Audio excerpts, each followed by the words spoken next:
আচ্ছা, রাবণ কার পুজো করত? রাবণ রাবণ শিবের পুজো করতো, এটা কি আমরা জানি?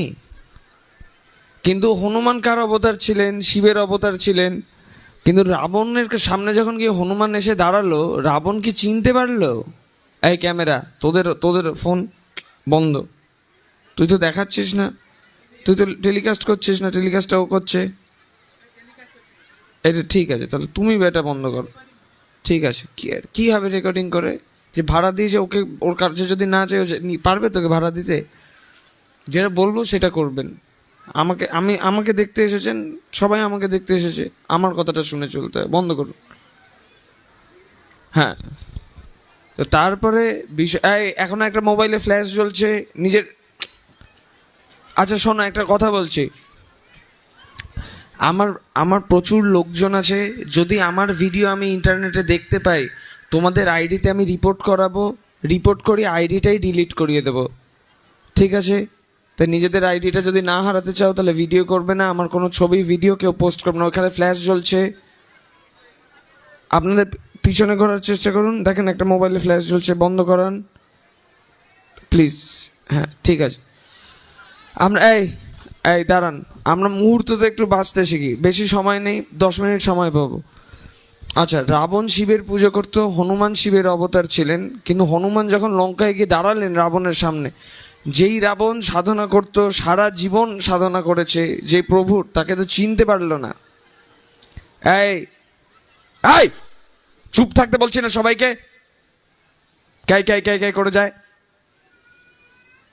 হ্যাঁ, এইবার তাহলে রাবণ কেন চিনতে পারলো না? কেন কি? রাবণের মনে অহংকার ছিল। আমাদের প্রত্যেকটা মানুষের মনে অহংকার আছে, ঠিক আছে? সবার মাথার মধ্যে নিজেরই গল্প চলছে। আমাদের মনে কারোর কাছে টাকা পয়সার অহংকার আছে, কারোর কাছে জ্ঞানের অহংকার আছে, কারোর কাছে সৌন্দর্যের অহংকার আছে, তাই না? তাই জন্য ঠাকুর আমাদেরকে ইষ্টভীতিটা দিয়েছেন। এইটা করলে it is unconscious tool to keep us sublimed. আমরা ইষ্টভীতিতে কি বলি? জীবজগৎ জীবন কারণ করুণাময় স্বামী, তোমার দয়ালু বেঁচে যেন সকলে পেয়েছি আমি। তো সব কিছু যদি তোমারই দয়াতে হয়েছে, আমি নিজেকে নিয়ে অহংকারটা কি নিয়ে করব, কিভাবে করব? ঠিক আছে, সবার কথা শোনা হবে, তাড়াহুড়ো নেই, প্রার্থনাটা করব, আমি আছি। আপনারা যদি রাত্রি 12টা অবধি বসে থাকতে পারেন, আমি 12টা অবধি দাঁড়িয়ে থাকবো, আর চিন্তা করেন না। ঠিক আছে? রাত্রি 2টো 3টে 4টে ভোর 4টে আমি দাঁড়িয়ে থাকবো, বোঝা গেছে? আমার মুখের ভিতরটা জ্বলে আছে, আমি পেন কিলার খেয়ে আছি আপনাদের সাথে খালি কথা বলবো বলে, গলা ভেঙে গেছে, আওয়াজ শুনে বোঝা যাচ্ছে না, তাই না? তাহলে একটু আমার সাথে সহানুভূতি দেখান। আপনারা আমাকে ভালোবাসতে এসেছেন, তাই না? তাহলে আচ্ছা, তাহলে ইষ্টভীতিটা আমরা করি যাতে আমাদের মনে অহংকার না হয়। এইখানে যারা আছেন বোকাদের মতন আমরা কথা বলবো না, যে ইষ্টভীতি করুন আপনাকে ঠাকুর রক্ষা করবেন, এরকম টাইপের কথা বললে খুব মার খাওয়ার মতন যোগ্যতা আমাদের। ঠিক আছে? একটা ইষ্টভীতি নিয়ে লেখা বার করেছিলাম, কারা কারা পেয়েছেন একটু হাত তুলুন তো দেখি। কেউ পেয়েছেন ইষ্টভীতি নিয়ে লেখাটা? এটা 5 পাতার লেখা বার করেছিলাম, জানেন? পেয়েছেন? পেয়েছেন? পড়েছেন কেউ? তাহলে যারা পাননি, ক্যামেরাটা ওর দিকে ঘোরা, ক্যামেরাটা ওর দিকে ঘোরা। এই লাইভ টেলিকাস্ট, ওর দিকে ক্যামেরাটা ঘোরা, ঘোরা বলছি যখন, এত সময় নিচ্ছিস কেন? এর নাম মুক্তা ভাই। ওর কাছে এলে যদি আপনাদের শেখার ইচ্ছা হয় তাহলে লেখাটা নেবেন, নিয়ে পড়াশোনা করবেন, নিজেদেরকে শিক্ষিত করবেন। ঠিক আছে? নিজেদেরকে শিক্ষিত করতে হবে আমাদেরকে, ঠাকুরকে ধরে। সরেন সরেন সরেন সরেন সরেন, এখনই গাড়ির চাকার মধ্যে একজন ঢুকে যাচ্ছিল, পারলে। এটা অশিক্ষা নয় তো, এটা কি? বোঝা গেছে? আচ্ছা, আমাদের যাজন করলে কি লাভ হয়? আবার আমার দিকে ঘোরানোর জন্য রেডি থাকবি। যাজন করলে কি লাভ হয়? যাজন করলে আমরা কথা বলা শিখতে পারি। ঠিক আছে? আজকে কত লোক আমার কাছে এসে নিবেদন করবে যে আমাদের চাকরি হচ্ছে না। তো যদি ভালো কথা বলতে পারি, প্রত্যেকটা চাকরি পেতে গেলে আমাকে ইন্টারভিউ দিতে হবে না? তো চাকরিটা যদি আমি ইন্টারভিউ দিয়ে পাই, তাহলে প্রত্যেকটা ইন্টারভিউতে গিয়ে আমাকে মুখে কথা বলতে হবে। ঠিক আছে? তো আমি যদি ভালো যাজন করতে পারি তাহলে আমি ভালো কথা বলতে পারবো, আমার প্রত্যেকটা ইন্টারভিউ ক্র্যাক হবে। আপনারা যারা মায়েরা বসে আছেন, তারা সারা জীবন হয়তো নিজের শাশুড়িকে দিয়ে রান্না করিয়ে জীবনটা কাটিয়ে দিতে পারতেন, যদি আপনারা শুধুমাত্র ভালো কথা বলতে পারতেন। তাই না? আমি যখন ক্লাস 2-3-তে পড়ি, দেওঘরে সৎসঙ্গ তপবন বিদ্যালয় আছে, ঠাকুরের স্কুল, আমরা ঠাকুরের জন্মবারে সেই স্কুলটা ছুটি দেওয়া হয়, সেটা শুক্রবার। আর আমার বাবা মা আমাকে একটা বিচ্ছিরি স্কুলে ঢুকিয়ে দিয়েছিলেন, সেটা রবিবারে ছুটি দিত। তা আমার সব বন্ধুরা মিলে একদিন ডিসাইড করলো যে আমরা ক্রিকেট খেলবো, শুক্রবারে একটা ম্যাচ হবে। আমি ক্লাস 2-3-তে পড়তাম, আমিও গিয়ে আমার বাবা মাকে বললাম যে আমাকে স্কুলটা ছুটি দিতে হবে। তা আপনারা কি আপনার ছেলে মেয়েকে স্কুলটা ছুটি দেবেন? দেবেন না? না, আমার বাবা মা আমাকে ছুটি দেয়নি ক্রিকেট খেলার জন্য। কিন্তু আমার কাছে তখন মানে বুদ্ধিটাই সব থেকে ব্যাপার, যে ছুটিটা আমার চাই। এর বাবা দেননি মানে কেউ ছুটি করে দেবে না আমাকে। আমি স্কুলে গেছি, স্কুলে গিয়ে আমি ভাবলাম, আমার একটা ইংরেজির মাস্টার মশাই ছিল, তিনার নাম এসপি চ্যাটার্জি, আমরা এসপিসি স্যার বলে ডাকতাম। তাকে গিয়ে আমি বললাম যে স্যার, আপনার সিগনেচারটা আমার দুর্ধর্ষ লাগে, আমি বড় হয়ে আপনার মতনই সই করতে চাই। বলে অনেকক্ষণ ধরে ওনার প্রশংসা করলাম। এর প্রশংসা করার পরে আমার খাতার পিছন দিকে তিনি খালি খাতায় আমাকে একটা সই করে দিলেন। আমি নিচে ডেট লিখলাম, ডেট লিখে সুন্দর করে নোটিশ লিখলাম যে এত তারিখ শুক্রবারে আমার স্কুল ছুটি। তারপরে গিয়ে আমি ম্যাচটা খেলেও নিলাম। পরবর্তীকালে বাবা জানতে পেরেছেন হয়তো, কিন্তু সেই দিন কিন্তু আমি জিনিসটাকে ম্যানেজ করে নিয়েছি শুধুমাত্র কথার জোরে। এখানে দেখো, এই গুড্ডু আয়া গিয়া ভেসে গেছে, খুব ভালো। আচ্ছা, এখানে এই দেখেন, ওটা এই ছেলেটা যেটা দাঁড়িয়ে আছে ওটা ডাক্তার, ও চাকরি সেরে নিয়ে আমার সাথে ঘুরে ঘুরে বেড়াচ্ছে। এই যে ওইদিকে ক্যামেরাটা ঘোরাও, একদম ওই কোনায়, স্পিডে। এত সময় নেই, প্রার্থনার সময় গেলে বসে পড়বো আমরা আবার। ওনার নাম সাহু স্যার, উনি একটা কলেজের, উনি আইআইটি গুয়াহাটির প্রফেসর। তার পাশে দেখো তিনসুকিয়া ইউনিভার্সিটির প্রফেসর দাঁড়িয়ে আছে। কলেজ মানে ছুটি করে চলে এসেছে। কেন? ঠাকুরের কাজ করে, কথা বলতে পারে। তোমরা জয় টাকা দিয়ে এগুলো ভাড়া করেছো আর প্যান্ডেল বানিয়েছো, যদি ঠাকুরের কথা বলতে পারতে আধা দামে করে নিতে। এই এলসিডি 5 স্কয়ার ফুট কত করে নিয়েছিস?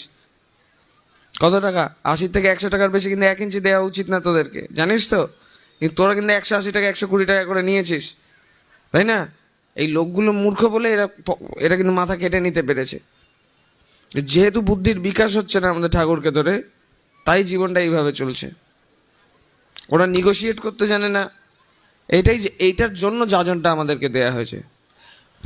মানুষ এই ফোন সামনে বসে ব্লান্ডার করলে তো ক্যাচাল হয়ে যাবে। যারা কষ্টে আছে, এই ফোন কেড়ে নেবো কিন্তু এবার, মূর্খ ছেলে।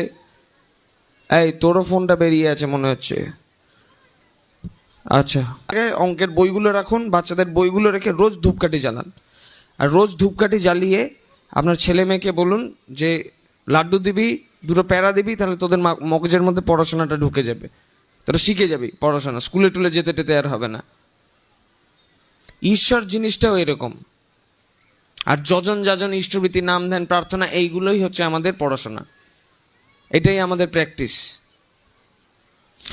ঠাকুর নিজের মাকে ভালোবাসতেন, এটা আমরা শুনেছি তো সবাই। তো ঠাকুর একবার কলকাতায় যান, এই গল্পটা আলোচনা প্রসঙ্গে পড়লে পাওয়া যাবে। তো ঠাকুর কলকাতায় যাওয়ার সময় নিজের মাকে বলেন যে মা, তুমি কিন্তু কলকাতা আসবে না, আমি এখন যাচ্ছি, তুমি একদম আসবে না আমার কাছে। তো ঠাকুরের মা 2-3 সপ্তাহ বাদে নিজের ছেলেকে না দেখতে পেরে মন খারাপ করে ঠাকুরের কাছে চলে যান। এবার ঠাকুর নিজের মাকে দেখে কান্নাকাটি করছেন যে মা, আমি তোমাকে বারণ করলাম, তুমি কেন এলে আমার কাছে?